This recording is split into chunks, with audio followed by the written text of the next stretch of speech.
হোক গরম করে দিতে করে নেবেন সবাই সব জিনিসটা হ্যাঁ জানে না বলবে হ্যাঁ ঠিক আছে চলে এসো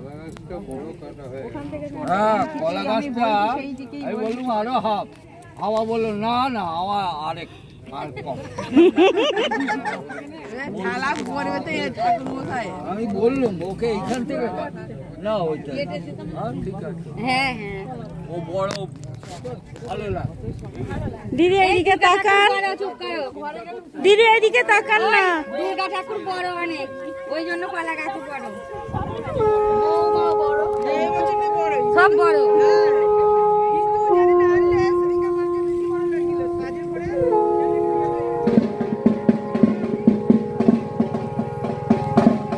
এই যে কলা বউকে আমাদের চান করিয়ে এবার বরণ করা হবে।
স্কিপ করে দেখবে না। তো ভিডিওটা আমি কমেন্ট করেছি, পুরো ভিডিও দেখবে যে মহাসপ্তমী পূজা কীভাবে হয়। তো তোমরাও দেখে বুঝতে পারবে যে কত সুন্দর লাগে মহাসপ্তমী পূজা।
সপ্তমী তাই বন্ধুরা তো কলা বউকে আমরা সবাই চান করাতে গিয়েছিলাম। তো এটা আমাদের ঠাকুর পুকুর, তো সেখানেই আমরা কলা বউকে চান করাতে গিয়েছিলাম। তো কত ঢাক বাজনা বাজছে সবাই বুঝতেই পারছেন।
চান করানো হয়ে গেছে। তো আমরা এবারে চান করিয়ে এবার বাড়ি চলে কলা বউকে পূজা মণ্ডপে নিয়ে যাওয়া হচ্ছে।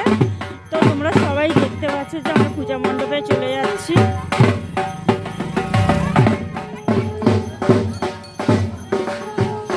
তোমাদের কলা বউকে চান করানো কমপ্লিট হয়ে গেছে।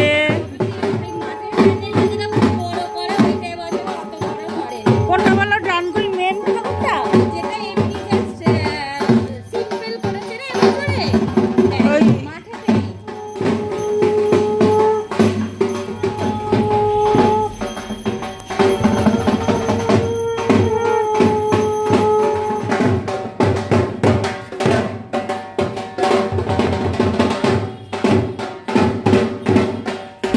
কলা বউকে আমাদের চান করে নিয়ে এসে পূজা মণ্ডপে নিয়ে চলে আসা হয়ে গেল। তো ব্রাহ্মণ যে ঠাকুর মশাই আছেন এবারে শাড়ি পরিয়ে দেবেন। এবারে পূজা মণ্ডপে নিয়ে এসে গণেশের পাশে রাখা হয়েছে। তো এবারে ঠাকুর মশাই হচ্ছে আমাদের কলা বউকে চান করে আনা হলো। তো কলা বউকে এবারে শাড়ি পরানো হবে। তো সেই শাড়ি পরানোর পর্বটাই চলছে। তো তোমরা বন্ধুরা সবাই দেখতে থাকো যে আমাদের হিন্দু সনাতন ধর্মীয় কীভাবে কী পুজোটা করা হয়।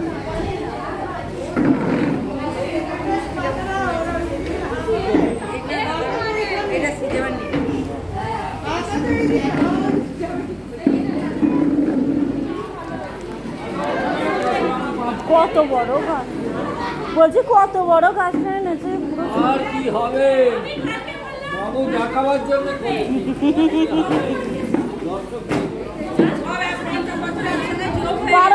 বারো হাত সাইডটা পুরো মা পরে নিয়েছে।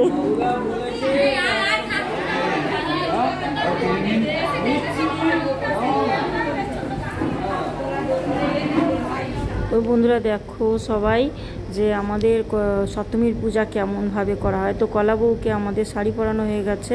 এবারে সপ্তমী পূজা করার জন্য তো বামন ঠাকুর এবারে রেডি করছে যে মা দুর্গার পূজা শুরু হবে সপ্তমীর পূজা। তো বন্ধুরা আমার ভিডিও তোমাদের কেমন লাগলো, যে আমার মহাসপ্তমী পূজার যে ভিডিও আমি করেছি তো কেমন লাগলো দেখে তো একটু কমেন্ট করে আমাকে সবাই বলবে। আর আমার চ্যানেলকে লাইক করবেন আর সাবস্ক্রাইব করে রেখে দিয়ে নোটিফিকেশান অন করে রেখে দেবে যে আমি নতুন নতুন ভিডিও কি আনছি। টাটা, নমস্কার।